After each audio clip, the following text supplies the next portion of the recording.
नमस्ते सबैजनालाई। आज हामी कम्प्युटर नेटवर्कको एउटा सानो टपिक लिएर आएको छौँ। त्यो टपिकको नाम भनेको ट्रान्समिसन मोड हो। ट्रान्समिसन मोड एकदम इम्पोर्टेन्ट टपिक हो। सानो टपिक छ, सजिलो टपिक छ। हामी यसको बारेमा आज चर्चा गर्न गइरहेछौँ। ट्रान्समिसन मोड के हो त? द ट्रान्समिसन मोड भनेको the way data are transmitted from one end to another end। यसको मतलब के त? एकतिरबाट सेन्डरले, यो सेन्डर हो, त सेन्डरले रिसिभरलाई कसरी डाटा पठाउँछ त? जस्तै म बोलिरहेको छु, म सेन्डर, तपाईहरु सुनिराख्नु भएको छ, तपाईहरु के हुनुभयो त? रिसिभर हुनुभयो भने सेन्डरले रिसिभरलाई डाटा पठाउने तरिका चाहिँ के हो त? त्यसलाई नै हामी के भन्छौँ त? ट्रान्समिसन मोड भन्ने गर्छौं। यसलाई हामी डिफाइन गर्दाखेरि the way through which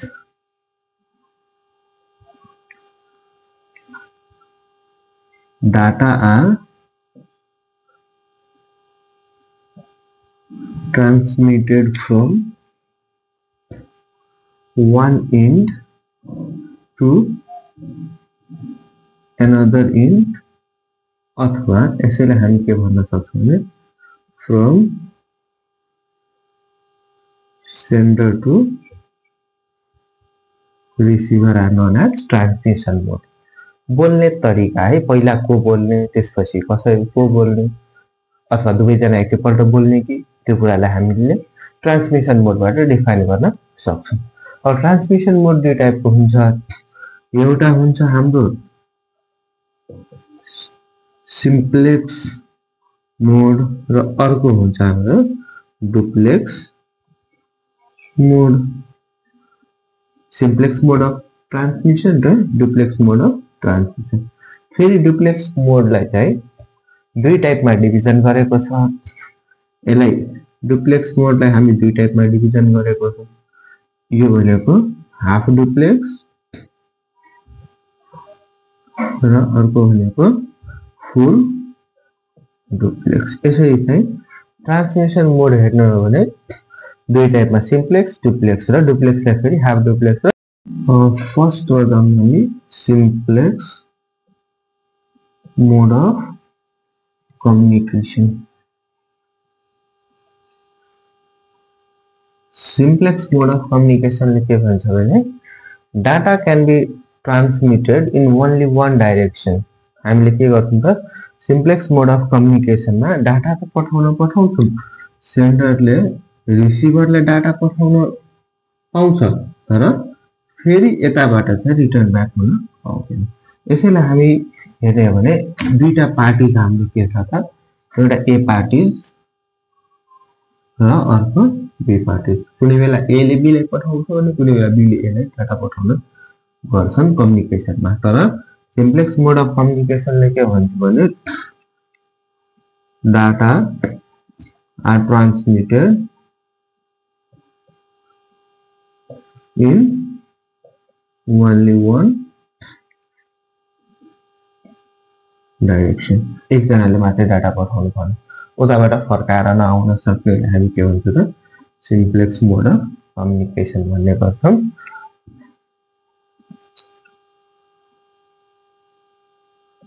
Only one parties can send data, but other parties cannot respond to that data or signals। ए ले यदि बी लाई मेसेज पठाइरहेको छ, ए ले बी लाई मात्रै मेसेज पठाउन पायो, ए को सिग्नल बी सम्म मात्रै जान पायो, बी ले चाहे पनि ए सम्म डाटा चाहिँ आउँदैन भने त्यस्तोलाई हामी सिम्प्लेक्स मोड अफ कम्युनिकेसन भन्छौँ। यसको इक्जाम्पल भनेको TV, newspaper, radio, etc are the example of simplex mode of communication। अब जब हामी त्यसपछि सेकेन्ड नम्बरमा duplex mode of communication duplex mode of कम्युनिकेसनले के भन्छ भने both parties can send the data to each other duplex मोडलाई हामीले डिफाइन गर्दाखेरि both parties can send data or information to each other are known as duplex mode of communication अब दुवै पार्टीले यहाँ हेर्ने हो भने ए ले बी ले पनि मेसेज पठाउनु पायो र बी ले ए ले पनि मेसेज पठाउनु पायो के भन्छ डुप्लेक्स मोड अफ कम्युनिकेसन अब डुप्लेक्स मोड अफ कम्युनिकेसनलाई के गरेको छ भने दुई टाइपमा डिभिजन गरेको छ फेरि यसलाई म रिपिट गर्न गएछु दुई टाइपमा डिभिजन गरेको छ एउटा हाफ डुप्लेक्स र अर्को के थियो त हाम्रो full duplex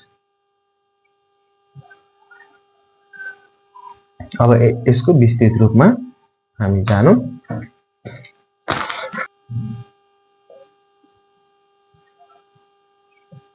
half duplex mode of communication में हाम्रो यदि दुईटा पार्टीज इन्भल्भमेन्ट छ या दुई भन्दा बढी पनि कम्युनिकेसन मा जति पनि पार्टीज इन्भल्भमेन्ट हुन सक्छ हामीले दुईटाले लिएर एक्जाम्पल दिइरा छौं duplex half duplex mode of communication मा के हुन्छ भने half duplex mode of communication data can be transmitted in both direction means data can be transmitted on from A to B also and from B to A also.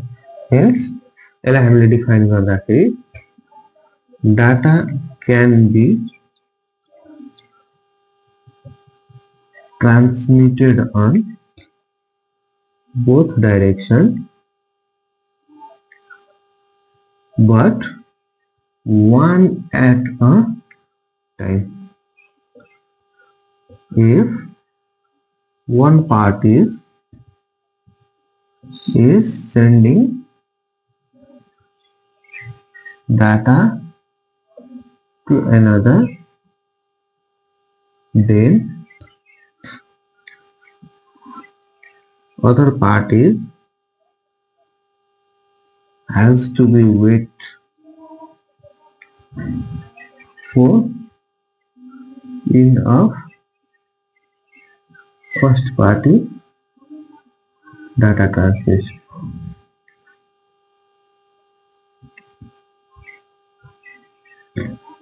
Example walkie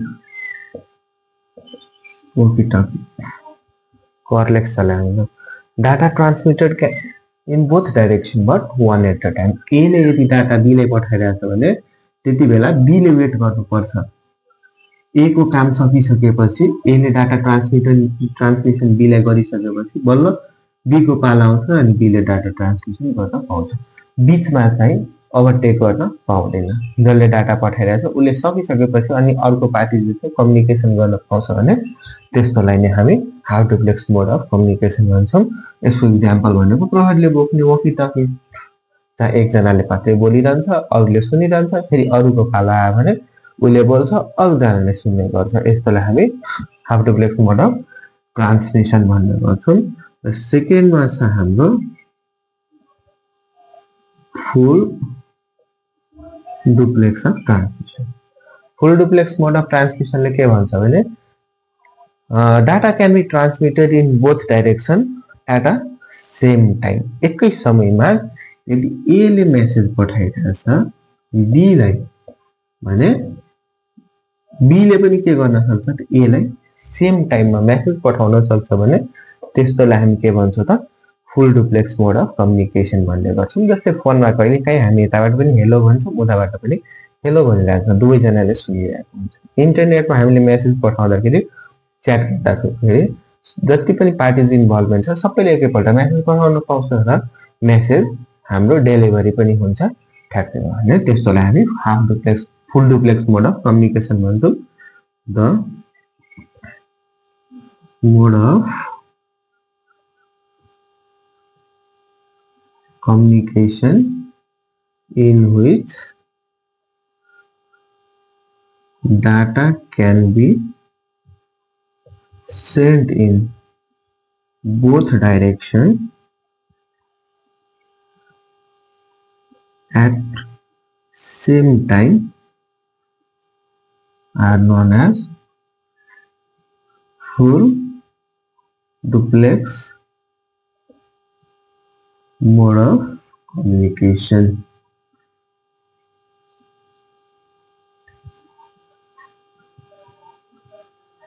In this mode, data can be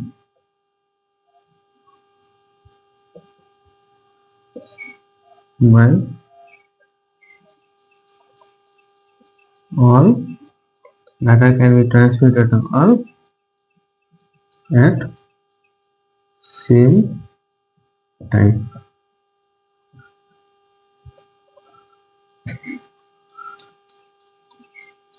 No waiting for finished of other party.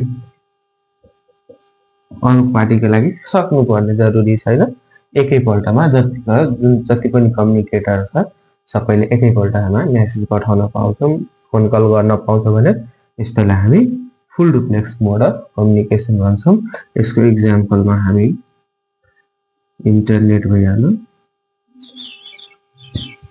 Sale phone